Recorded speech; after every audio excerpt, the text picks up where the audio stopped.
Hey everybody, Josh Sigurdson, World Alternative Media here, and of course we're joined by author and economic analyst here at WAM, John Sneisen, and Trudeau continues to look a little bit like a dictator, and interesting, because... Like Castro?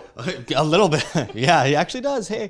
But looking at this Spencer Fernando article here, as the title says, Subverting Parliament, Trudeau's Liberals caught trying to create $7 billion slush fund to escape House of Commons oversight. The Trudeau government is seeking to create a fund that will let them spend billions of our tax dollars now without anyone knowing how it was spent until after the 2019 election. The Trudeau Liberals have been caught trying to establish a $7 billion slush fund that would subvert the parliamentary budget process, as explained by conservative finance critic Pierre Poilievre. Sorry if I said that wrong. It's some French name. And conservative MP Kelly McCauley. The fund would let the Liberals have a $7 billion stash of taxpayer dollars that they could spend without any accountability between now and the next federal election, without having to explain where that money would be spent until after the 2019 campaign. So as I said, it sounds like a dictatorship. If it quacks like a duck and walks like a duck, well, it's probably a duck. And just looking at the fact that it could be spent on anything. They don't have to say what they are spending it on. It's just like, oh, we've got this billions of dollars that we extorted from Canadian taxpayers, and then we're just going to spend it on maybe more giant rubber ducks. Hey, I said, if it quacks like a duck, who knows? What do you think, John? That's what I think. Anyways, this is, of course, another step in the wrong direction for the Liberal government. And, of course, the slush fund is great. You know how great it works with the United States Exchange Stabilization Fund, or the Exchange Equalization Fund in the Britain. In the UK. So these guys are constantly like trying to engineer ways to steal money and siphon it out of your pocket and then give it over to somebody else. To what they're going to do, actually, they can transfer that $7 billion one line item over to the Treasury, and then they're unaccountable for anything that would be spent on. That's what they explained. And keep in mind, folks, that this is the same government that recently the Bank for International Settlement said that Canada is one of three governments in the world, or three economies in the world, most at risk of a banking crisis in the coming years. And that's nothing to scoff at. That's serious business, folks. But isn't Canada the greatest economy in the world, Josh? Oh, right. Well, actually, John wrote a book called Canada, the Greatest Economy in the World, ?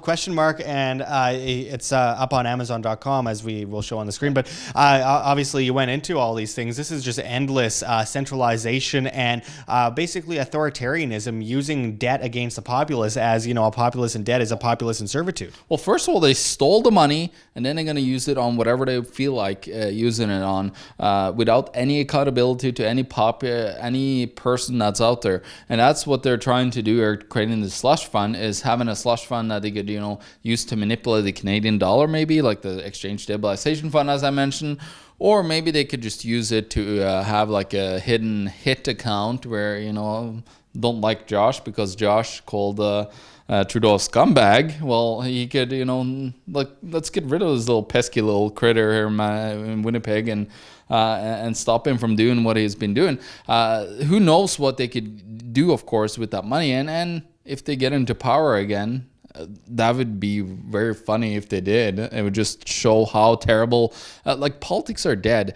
All these talks forth and back, it's literally like almost watching stand-up comedy when you're watching, a session from the parliament. They're just guys yelling at each other, about how they can steal people's money and redistribute it. It's insane. Yeah. And it doesn't, in the end, it really, no matter the party, it's going to be the same old thing. I mean, look, you can imagine what the Liberal Party of Canada is going to do to try and get reelected. We've seen their failure with cannabis, and now they've lost female support, which is the two big things, right? Cannabis and female support. And then, of course, they're losing male support too. Their popularity is tanking, as I've reported on several times. And they're going to do whatever they humanly can to try and win the next election, which is maybe legalized pot right before the election. Free childcare. Yeah, oh God. And I mean, with legalized pot, of course, it's just going to be, well, you get 14 years in prison if you have over the set amount that we say you're allowed to have. Anyway, it's just more prohibition, and it's, taking away a right and giving it back at a price, and that price is extortion and,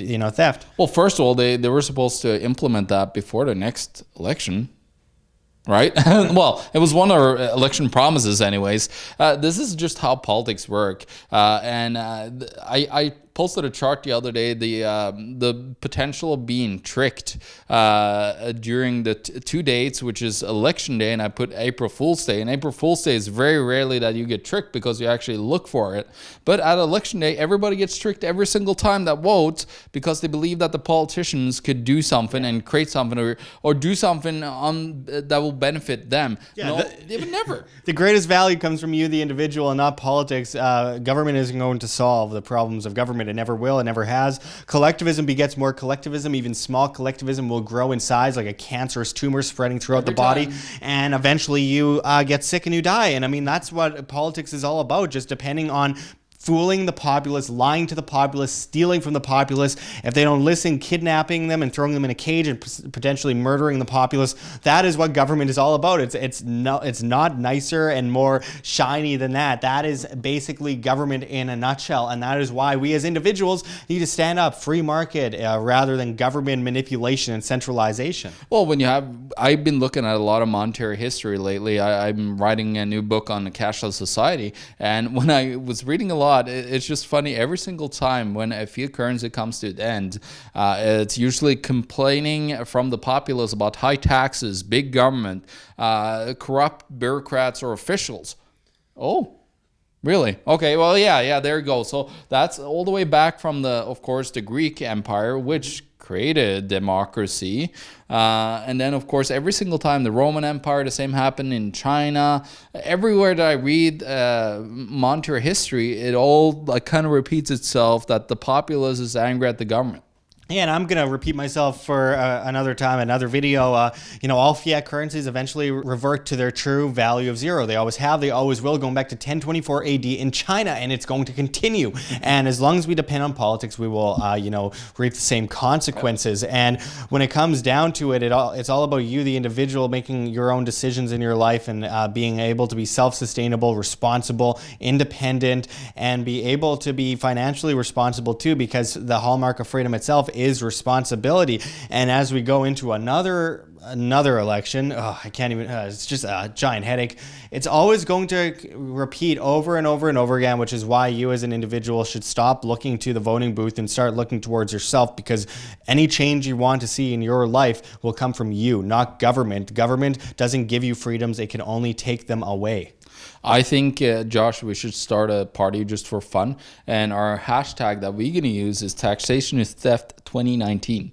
That's what we're going to run on, Josh. And we're going to have some fun. Just creating it like a fake party and really just make fun at this insanity that we keep on going through every single time, thinking that we're going to change things. Every single time there's a thought from the populace that it will change. And people are so furious when they don't pull through on it. Well, they do it every single time. Can't you just sit back and look at the broader picture and then see hey, they're screwing me over every time. Maybe I shouldn't start listening to them. Maybe I should stop, thinking that they're going to change things and actually, move forward to working really hard and creating other systems. You can, work in your local community to try to create a system that's not dependent on any government funding and be privately funded all by yourself without any need for any government. Individual demand of your dollar. And of course, just looking at old slogans, yes, we can. Change we can believe in. And what was Trudeau's real change?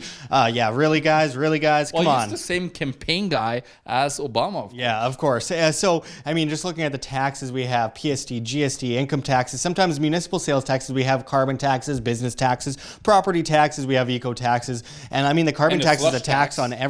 Yeah, the slush. And then, of course, the hidden tax of inflation by the printing of fiat currencies.